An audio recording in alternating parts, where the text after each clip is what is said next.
దేశంలో నెంబర్ 1 రాష్ట్రం తెలంగాణ కాదు, బెంగాల్ ఉంది. పంజాబ్ బెంగాల్ ఆ బియ్యం ఎక్కడ పోతున్నాయి? అవి పంజాబ్ బియ్యం వాళ్ళు ఎవరికి అమ్ముకుంటారు? పంజాబ్ బెంగాల్ వాళ్ళు. పంజాబ్ లో ఒకటే పంట పడుతుంది భరత్ గారు, పంజాబ్ లో ఒకటే పంట పడుతుంది, ఒకటే పంట. అది కూడా బాస్మతి రైస్ మీకు తెలుసు ప్రపంచంలో ఎక్కడెక్కడ పోతుంది, హైదరాబాద్ కూడా పోతుంది. ఉత్తరప్రదేశ్ లో కూడా బాగా ఒడ్లు పండితే ఉత్తరప్రదేశ్ నుంచి కూడా. వి ప్రకాష్ గారు ఏదో ఇంటర్వ్యూ కావాలనుకుంటారు. రవిశంకర్ గారు దగ్గరికి పోయే ముందు వి ప్రకాష్ గారు. ఎస్, వి ప్రకాష్ గారు. ప్రకాష్ రెడ్డి గారు చెప్పిన దానిలో కొన్ని కరెక్షన్స్ ఏంటంటే 2,35,00,000 ఎకరాల్లో పంటలు పండిస్తున్నారు ఇప్పుడు. ఒకప్పుడు ఏంటంటే తెలంగాణ సమైక్య రాష్ట్రంలో ఉన్నప్పుడు 1,15,00,000 ఎకరాలు మాక్సిమం 25,00,000 ఎకరాలు ఉండే. సరే స్టాటిస్టిక్స్ ఎట్లున్నా కూడా ఒకటి వారికి చెప్పదలుచుకున్నది ఏంటంటే టెక్నాలజీ బాగా డెవలప్ అయింది. ఇప్పుడు ఏ రాష్ట్రం కూడా వాళ్ళు లెక్కలు ఇవ్వాల్సిన అవసరం లేదు. ఎందుకంటే ఇప్పుడు వాళ్ళు ఏం చేస్తారంటే శాటిలైట్ ఇమేజెస్ ద్వారా ఇప్పుడు ఇస్రో గానీ ఇట్లాంటి వాళ్ళు నాసా వాళ్ళు ఏం చేస్తున్నారు, ఒక్కొక్క పంటకు కలర్ వేస్తారు. ఇప్పుడు వరి పంటకు కలర్ వేస్తారు, మిర్చి పంటకు, గోధుమ పంటకు. ఈ కలర్స్ వేసిన శాటిలైట్ ఇమేజెస్ ద్వారా మొత్తం మనకి ఎంత ఆయకట్టులో వరి పండుతుంది, ఎంత మిర్చి పండుతుంది. ఇప్పుడు నల్లమల అడవులలో గన్నుల కలర్ వేసి నక్సలైట్లను ఏరేసిన టెక్నాలజీని కేంద్ర ప్రభుత్వం వాడుతున్నది.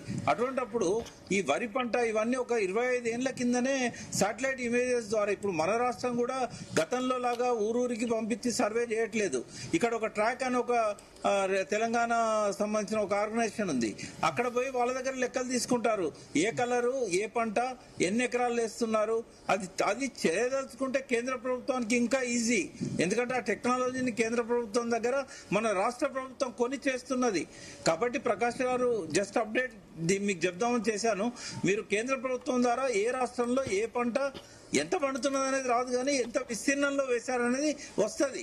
వాతావరణ పరిస్థితిని బట్టి అంచనా వేయచ్చు ఎంత ప్రొడక్షన్ వస్తుందని. ఫస్ట్ చేయాల్సింది ఏంటంటే కేంద్ర ప్రభుత్వము నీతి ఆయోగ్ ఏదైతే చెప్తున్నదో ఆ విధానాలను అమలు చేయడానికి కొద్దిగా రాష్ట్రాల గొంతులు నొక్కాల్సిన అవసరం ఉంటుంది, గట్టిగా ప్రెజర్ తీసుకురావాల్సిన అవసరం ఉంటుంది.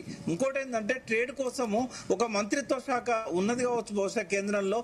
అన్ని దేశాలలో దేనికి ఎంత డిమాండ్ ఉంటుంది అనేది ఒక 3 నెలల ముందే కనుక ఇవ్వగలిగితే ఈ పంటల తేడా వస్తుంది. పంటల ఉత్పత్తులలో కావచ్చు, పంటలు సెలెక్ట్ చేసుకోవడంలో కావచ్చు. ఏదేమైనా రేవంత్ రెడ్డి ఇవాళ కొన్ని సూచనలు చేశారు రైతులకు. నేనైతే వాటిని వెల్కమ్ చేస్తాను, ఎందుకంటే అవి అమలు చేస్తే చాలా బాగుంటది. వెల్కమ్ చేయాలి అన్ని రాజకీయ పార్టీలు. అంటే అధికారంలో ఉన్నప్పుడు ఇప్పుడు కేసీఆర్ కూడా చేశారు, చేసినప్పుడు కాంగ్రెస్ బీజేపీ వ్యతిరేకించాయి. ఇప్పుడు రేవంత్ రెడ్డికి ఇక్కడ అధికారంలోకి వచ్చారు కాబట్టి ఆయనకు తత్వం బోధపడ్డది కాబట్టి ఇప్పుడు బీఆర్ఎస్ వ్యతిరేకిస్తుంది. నేను ఒక విశ్లేషకునిగా నేను వెల్కమ్ చేస్తున్నా, ఎందుకంటే ఇప్పుడు ఇది ఇప్పుడు జరగాల్సి. I'm also supporting you. నా ఇనిషియల్ కామెంట్ చూస్తే వరి తగ్గించకపోతే చాలా ప్రాబ్లం అవుతుంది. భరత్ గారు, వరి తగ్గిస్తామా ఇంకోటి తగ్గిస్తామా కాదు.